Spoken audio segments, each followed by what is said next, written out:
Sir वो जी बेटा। PGC के पेज पे सर असाइनमेंट का वो ऑप्शन आया पेपर का, सर ये क्या वो है? जी पीजीसी पे पेज पे असाइनमेंट आई हुई है और लास्ट डेट भी उन पे शो की हुई है सबमिट कराने की। तो ये जी जी असाइनमेंट देनी है सर, किस चीज़ की देनी है? जी जी, ये असाइनमेंट आप लोगों ने देनी है और ड्यू डेट तक ही देनी है। सर उससे डिले असाइनमेंट में नहीं करना, क्योंकि सर आप लोगों को। बेटा सॉरी, मुझे आपकी बात समझ नहीं आई। कौन सा असाइनमेंट? सर हाँ वो असाइनमेंट कैसे सबमिट कैसे करानी है और इसमें असाइनमेंट में करना क्या है, ये जरा कंसेप्ट दे रहे हैं इसका। बेटा जो असाइनमेंट आप लोगों को जिस सब्जेक्ट की भी असाइन की हुई है, जी सर। असाइनमेंट का मतलब ये है कि आप लोगों को जो टास्क दिया जाए आपने उस टास्क पे पूरा उतरना है, उस टास्क को फुलफिल करना है। तो टास्क को फुलफिल करने के लिए मैं ये नहीं कहूंगा कि सिर्फ मैथ की बात, कोई भी सब्जेक्ट कोई भी टास्क हो जिंदगी में, उसके बारे में आपको इंस्ट्रक्शन दी होती है, उसको मद्देनजर रखते हुए आप लोगों ने उस टास्क को कंप्लीट करना होता है।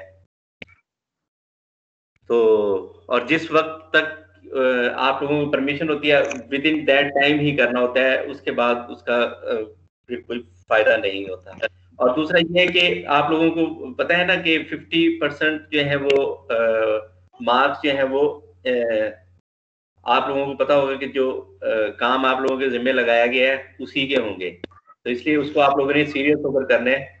और सर वो ऐसा 50% किस चीज के होंगे? मजीद डिटेल में आप लोगों को फिर बता दूंगा अपने एचओडी से डिस्कस करके। ठीक हो गया? जो सब्जेक्ट से मुतालिक जो भी सिचुएशन होगी। सर वो तो ये असाइनमेंट मेरा कब बेटा का ये काम ये कब रहता कराएंगे है? बात बेटी? ये बेटा ये बात बाद में कर लेंगे। अच्छा, ये फार्मूले हैं sign inverse a plus sine inverse b, ये नंबर 1 फार्मूला जिसपे मैंने बाल पॉइंट से नंबरिंग दी हुई है 1। तो ये sign inverse a plus sine inverse b, ये मेरा बेटा दो सेम ट्रिग्नोमेट्रिक फंक्शन ऐड हो रहे हैं। और ट्रिग्नोमेट्रिक फंक्शन कौन सा है? साइन है। तो sine inverse a plus sine inverse b is equal to sine inverse a into square root of 1 minus b square plus b into square root of 1 minus a square. ये formula मेरा बेटा आप लोगों ने याद रखना है। अगर आपके पास same trigonometric function in term of sine आ रहे हो और दोनों में प्लस का साइन हो, तो आपके क्वेश्चन में ये फार्मूला इस्तेमाल होगा। बात समझ आई या नहीं? जी सर आ गई। अब मेरा बेटा नेक्स्ट फार्मूला साइन इनवर्स ए माइनस साइन इनवर्स बी का है। दूसरा फार्मूला भी साइन इनवर्स का ही है, लेकिन इसमें प्लस के बजाय माइनस का साइन है। तो यहाँ पे देखिए माइनस है, तो आगे सारा फार्मूला वही है, सिर्फ और सिर्फ ये साइन चेंज हुआ है और कुछ भी नहीं।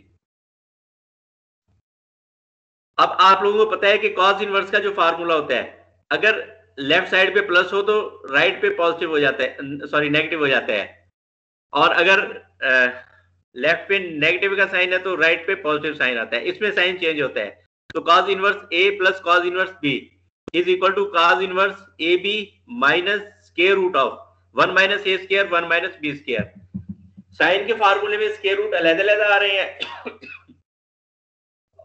और कॉस के फार्मूले में स्क्वायर रूट एक ही आता है।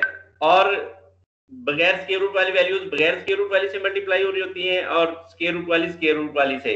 इसलिए इसमें स्क्वायर रूट वाली अलहदा और बगैर स्क्वायर रूट वाली अलहदा होती है। जबकि साइन के फार्मूले में ये होता है कि एक स्क्वायर रूट वाली वैल्यू होती है और एक बगैर स्क्वायर रूट वाली वैल्यू होती है। तो इसलिए ये कॉस का फार्मूला और ये अब नेगेटिव फार्मूला देखें, मैंने आपसे बात की थी अगर यहाँ पे प्लस है तो यहाँ पे देखें दरमियान में नेगेटिव का साइन है। और यहाँ पे देखें कॉस इनवर्स ए माइनस कॉस इनवर्स बी, यहाँ पे नेगेटिव साइन है तो यहाँ पे इनके दरमियान प्लस का साइन है। बस बाकी सारा वही फार्मूला है। और ये tan inverse a plus tan inverse b, ये फार्मूला देखिए बेटा, tan inverse a plus tan inverse b is equal to tan inverse.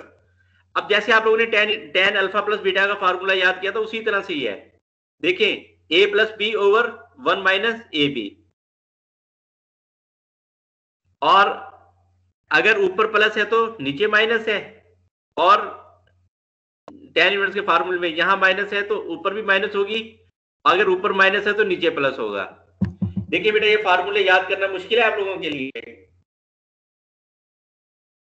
थोड़ा थोड़ा मुश्किल है। नो थोड़ा सर थोड़ा जी कर मुश्किल है। लेंगे। ये उन्हीं फार्मूलों से जो सिंपल ट्रिग्नोमेट्रिक फंक्शन के tan alpha plus beta, tan alpha minus beta और sin alpha plus beta, sin alpha minus beta से अगर आप देखिए ना, और इनके जो प्रीवियस पेजेस हैं जहां पे इनकी थोड़ी सी डिटेल दी हुई है, तो आप लोगों को बिल्कुल आसान लगेंगे, क्योंकि ये वही फार्मूले इस्तेमाल करके इनकी शेप चेंज की है और कुछ भी नहीं किया है इसमें। इसलिए मेरा बेटा ये फार्मूले याद होना इंतहाई जरूरी है आप लोगों को। अगर आप लोग ये फार्मूले याद करेंगे तो इंशाल्लाह आपको क्वेश्चन भी बिल्कुल आसान लगेंगे। बस फिर आप लोगों ने ए और बी की, जैसे अल्फा बीटा की कीमतें पुट करते थे, ए और बी की कीमतें पुट करनी और क्वेश्चन आसानी से सॉल्व हो जाएगा। ये मेरा बेटा फार्मूले याद कर लेंगे आप लोग? जी सर जी कोशिश करेंगे। जी सर कर लेंगे इंशाल्लाह। तो इंशाल्लाह कामयाब भी हो जाएंगे इंशाल्लाह सर कर लेंगे इंशाल्लाह। इंशाल्लाह। हुआ चाहिए बेटा सर।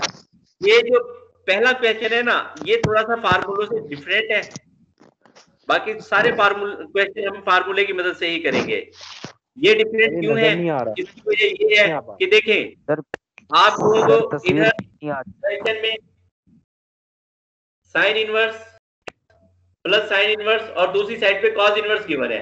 आप लोगों ने अपने फार्मूलाज में देखा है कि अगर साइन इनवर्स है तो लेफ्ट साइड पे साइन और साइन है तो राइट पे भी साइन ही था, यानी सेम ट्रिग्नोमेट्रिक फंक्शन थे। लेकिन यहाँ पे क्वेश्चन में देखें कि लेफ्ट साइड पे तो sine inverse plus sine inverse है, लेकिन राइट साइड पे कॉस इनवर्स 253/325 ये गिवन है, यानी ट्रिग्नोमेट्रिक फंक्शन डिफरेंट हो गए हैं। तो इस किस्म के क्वेश्चन को हम इस तरह से करते हैं कि पहली वैल्यू जो है ये देखें, ये साइन इनवर्स 5/13 और दूसरी वैल्यू साइन इनवर्स 7/25। ये जो दोनों वैल्यूज है ना, एक को अल्फा के इक्वल और दूसरी को बीटा के इक्वल सपोज कर लेते हैं। देखिए मैंने लाइन ड्रा करके एक को अल्फा के इक्वल और दूसरे को बीटा के इक्वल सपोज किया हुआ है। देखिए alpha is equal to sine inverse 5/13, ये आप लोगों को नजर आ रहा है। Alpha is equal to sine inverse 5/13 और beta is equal to sine inverse 7/25। ये बेटा अल्फा और बीटा की वैल्यूज आपको गिवन है। तो अब हम एक साइड को सपोज कर ली है, यानी साइन इनवर्स 5/13 को आपने अल्फा सपोज कर लिया और साइन इनवर्स 7/25 को आपने बीटा सपोज कर लिया। पहले हम अल्फा को सॉल्व कर लेते हैं। अल्फा की मदद से हम क्या कर सकते हैं, तो साइन को उधर ले आए तो sine alpha is equal to 5/13 बनता है या नहीं? यस सर जी मेरे बेटे यहाँ तक देखें। इसी तरह से साइन को बीटा की दूसरी तरफ ले आए तो ये sine beta is equal to 7/25 बन जाएगा। यहां तक देखिए मेरा बेटा, कोई बात मुश्किल है इसमें? नो सर यहाँ तक तो बहुत इजी। अब ये आप लोगों का क्वेश्चन यहां तक बिल्कुल इजी है। अब आगे आप लोगों ने सोचना है कि आप लोगों ने करना किया है। आप लोगों को याद होगा कि कल आप लोगों ने क्वेश्चन नंबर 2 के जो 3 पार्ट किए हैं उनमें आप लोगों ने यही देखा है कि हमें फार्मूला कौन सा इस्तेमाल करना है। अब आप जरा गौर करें, इसको आपने क्या सपोज किया अल्फा और इसको आपने क्या सपोज किया बीटा, तो ये क्या बन गया? अल्फा प्लस बीटा बन गया या नहीं?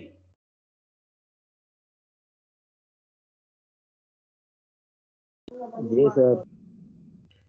अब मेरा बेटा देखें दूसरी साइड पे ट्रिग्नोमेट्रिक फंक्शन कौन सा है? कॉस। तो आपका फार्मूला इसमें बनता है कॉस अल्फा प्लस बीटा। इसमें फार्मूला कौन सा बनता है? Cos alpha plus beta. इसका मतलब यह है कि आप लोगों ने कॉस अल्फा प्लस बीटा की वैल्यू फाइंड करनी है इस क्वेश्चन में। ये बात समझ आई आप लोगों को? जी सर आ गई। ये सभी को समझ आ गई है? अगर किसी को नहीं समझ आई तो पूछ लें, क्योंकि इस क्वेश्चन में यही सबसे अहम बात है कि हमें फार्मूला कौन सा इस्तेमाल करना है। बाकी तो आपको सारा पता ही है। बाकी सारी जी मेरा बेटा समझा दें सर। जी मेरा बेटा देखिए, ये आप लोगों ने ना क्वेश्चन को देख के सोचना है कि फार्मूला आपका कौन सा लगेगा। अब देखिए यहाँ पे कॉस इनवर्स दिया हुआ है, तो इसका मतलब यह है कि कॉस अल्फा का कॉस का फार्मूला लगेगा। आपका फार्मूला किसका लगेगा? कॉस का। अगर इधर प्लस का साइन है तो अल्फा प्लस बीटा, और अगर माइनस का साइन है तो अल्फा माइनस बीटा। यानी अगर दरमियान में वैल्यूज के प्लस का साइन है तो अल्फा प्लस बीटा, और अगर माइनस का साइन है तो अल्फा माइनस बीटा। और ट्रिग्नोमेट्रिक फंक्शन वो लगेगा जो दूसरी साइड पर है।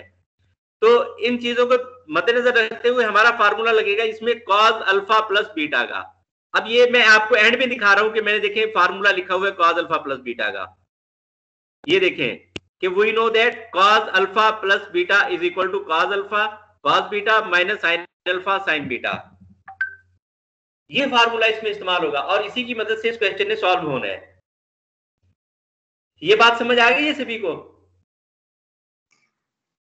Yes sir. सर वो वहां से समझा वी नो दैट। अब देखिए, अब आप लोगों के पास वैल्यू sin अल्फा की है और sin बीटा की है, और जबकि फार्मूले में cos अल्फा cos बीटा भी इस्तेमाल हो रहा है, तो हमें इन चारों ट्रिग्नोमेट्रिक फंक्शंस यानी cos alpha cos beta sin alpha और sin बीटा, इन चारों की वैल्यूज चाहिए और हम इस फार्मूले में पुट कर देंगे, हमारा क्वेश्चन सॉल्व हो जाएगा। तो ये बात समझ आ गई आप लोगों को? जी सर आ गई। जी सर आ ओके गई। मेरा बेटा, अब हम ये sin अल्फा की मदद से cos अल्फा की कीमत फाइंड कर सकते हैं कि we know that cos square alpha is equal to 1 minus sin square alpha. ये हमने cos स्क्वायर का फार्मूला इस्तेमाल कर लिया, तो अब 1 ऐसे ही आ जाएगा माइनस sin अल्फा की कीमत कितनी है मेरा बेटा?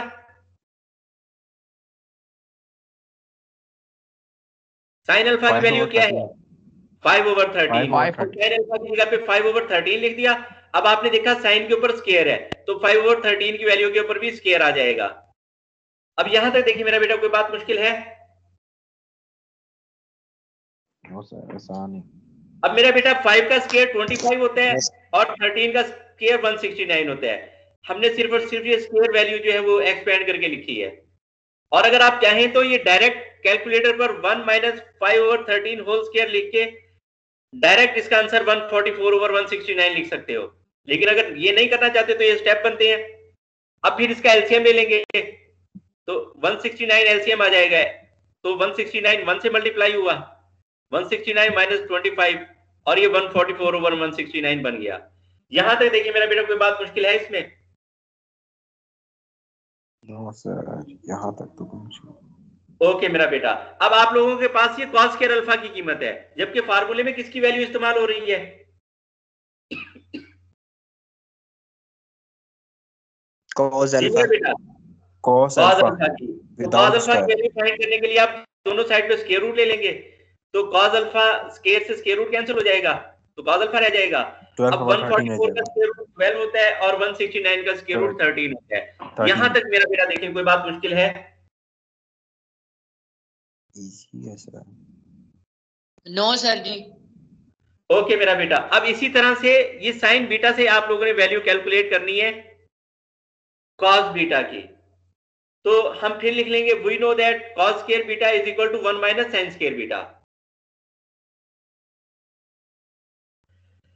तो 1 ऐसे लिख देंगे, sin बीटा की वैल्यू कितनी है? 7/25। अब 7 का स्क्वायर 49 होता है और 25 का स्क्वायर 625 होता है। तो अब फिर इसका एलसीएम लेंगे, तो ये 625 माइनस 49 बन जाएगा। यहां तक देखिए बेटा, कोई बात मुश्किल है इसमें? खुद से देखें आप लोग। No sir. ओके मेरा बेटा, अब ये आपके पास cos स्क्वायर बीटा की वैल्यू 576/625 आ गई है। अब फिर दोनों साइडों का स्क्वायर रूट ले लेंगे, तो cos beta is equal to 576 का स्क्वायर रूट 24 होता है और 625 का स्क्वायर रूट 25 होता है। आपके पास ये cos बीटा की वैल्यू आ गई है 24/25। यहां तक मेरा बेटा देखें, अगर किसी को कोई बात मुश्किल लगी है या समझ नहीं आई तो ओके हो गया ना? अब मेरा बेटा ये फार्मूला लिखा हुआ है cos alpha plus beta is equal to cos alpha cos beta minus sin alpha sin beta. इसमें आप लोगों ने cos अल्फा की, cos बीटा की और sin अल्फा की और sin बीटा की वैल्यूज आप लोगों ने फाइंड आउट करनी है, सॉरी पुट करनी है। वो तो वैल्यूज तो आपके पास ऑलरेडी है, वो ऑलरेडी फाइंड आउट कर चुके हो। ये वैल्यूज पुट करनी है। अब आप लोगों को पता है कि cos अल्फा की वैल्यू 12/13 है और cos बीटा की वैल्यू 24/25 है। तो यहां cos अल्फा के सामने 12/13 आ जाएगा और cos बीटा के सामने 24/25 आ जाएगा। ये मैंने नेक्स्ट पेज पे किया हुआ है, यहां पे मैं एक्सप्लेन इसलिए कर रहा हूं ताकि क्योंकि वैल्यूज यहां सामने लिखी हुई है। अब sin अल्फा और sin बीटा की वैल्यूज आपके पास देखें, ये sin अल्फा की वैल्यू 5/13 और sin बीटा की वैल्यू 7/25 है। ठीक हो गया मेरा बेटा? इसी तरह करना लाइन डाल के बीच में। हाँ, ये लाइन करके ही करना है ताकि sin अल्फा और cos अल्फा की वैल्यूज आप अलग-अलग फाइंड कर लें। असल में आपका ऑब्जेक्टिव ये है कि आपके पास sin अल्फा की वैल्यू होनी चाहिए, sin बीटा की वैल्यू होनी चाहिए, कॉस अल्फा की वैल्यू होनी चाहिए और कॉस बीटा की वैल्यू होनी चाहिए। साइन अल्फा और साइन बीटा की वैल्यूज तो आप लोगों ने सपोज कर ली है जो क्वेश्चन गिवन था उसके लिहाज से, और फिर जो वैल्यूज आपने सपोज की थी साइन अल्फा और साइन बीटा की, उनकी मदद से आपने कॉस अल्फा और कॉस बीटा की वैल्यू फाइंड आउट कर ली है। जी मेरा बेटा समझ आ गई ये बात? जी सर। अब मेरा बेटा नेक्स्ट पेज की तरफ मैं चलता हूं जहां पे ये वैल्यूज पुट की हुई है। अब देखिए बेटा ये फार्मूला मैंने दोबारा लिख लिया। अब आप लोगों को याद है कि cos अल्फा की वैल्यू 12/13 थी, cos बीटा की वैल्यू 24/25, ये पुट कर दी। यानी cos अल्फा की जगह पे cos अल्फा की वैल्यू 12/13, cos बीटा की जगह पे cos बीटा की वैल्यू 24/25 और sin अल्फा की जगह पे sin अल्फा की वैल्यू 5/13, sin बीटा की जगह पे sin बीटा की वैल्यू 7/25 पुट कर दी। ये मेरा बेटा देखें इस बात की समझ आ गई है? अगर इस बात की समझ नहीं आई तो प्रीवियस पेज पर जाकर देखें कि cos अल्फा, cos बीटा और cos गामा की वैल्यूज आपको नजर आ जाएंगी। प्रीवियस पेज पे आप लोगों ने लिखी हुई हैं और वो वैल्यूज आपने यहां फार्मूले में पुट कर दी है।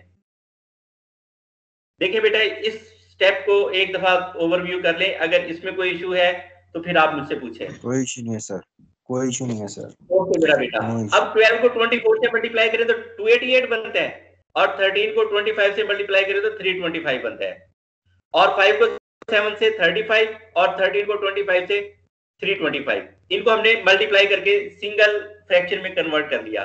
अब देखिए 325 दोनों के डिनोमिनेटर में है, एलसीएम क्या बनेगा? 325। जी बेटा देखिए 325 लिखा है तो 325 नीचे आ गया, ऊपर से 288 माइनस 35। अब 288 में 35 माइनस करें तो ये 253 बनता है। यहां तक देखिए मेरा बेटा, कोई बात मुश्किल है इसमें? इजी है सर, इजी। अब cos को आप दूसरी तरफ ले जाएं तो cos Inverse दूसरी तरफ कर जाके cos इनवर्स 253/325 बन गया है। और अल्फा किसके इक्वल सपोज किया था आप लोगों ने? साइन इनवर्स 5/13 के, और बीटा साइन इनवर्स 7/25 के इक्वल सपोज किया था। वो वैल्यूज वापस पुट कर दी और जो क्वेश्चन दिया हुआ था वो प्रूव हो गया। देखें देखिए मेरा बेटा इस क्वेश्चन को आप दोबारा से देख लें। अगर किसी को कहीं किसी भी स्टेप में कोई परेशानी महसूस होती है तो मेरा बेटा पहले वो पूछें, फिर हम नेक्स्ट क्वेश्चन की तरफ जाएंगे। ये सबसे मुश्किल क्वेश्चन था इस एक्सरसाइज का, बाकी में तो सारे फार्मूले लग जाएंगे वो जो हमने प्रीवियस फार्मूले अभी अभी देखे हैं। याद तो खैर नहीं होंगे, देखना ही इस्तेमाल करूंगा इसके लिए। तालियां तालियां क्लैप। जी बेटा मुझे समझ नहीं है क्या कहा आपने?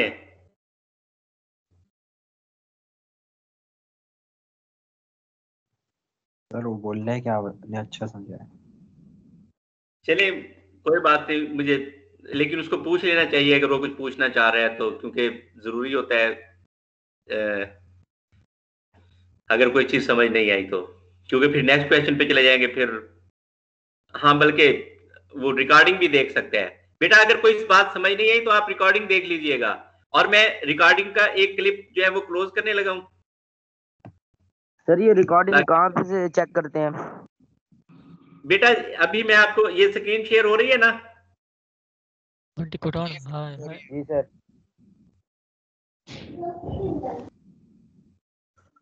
ये जब मीटिंग ऑफ होती है ना, जब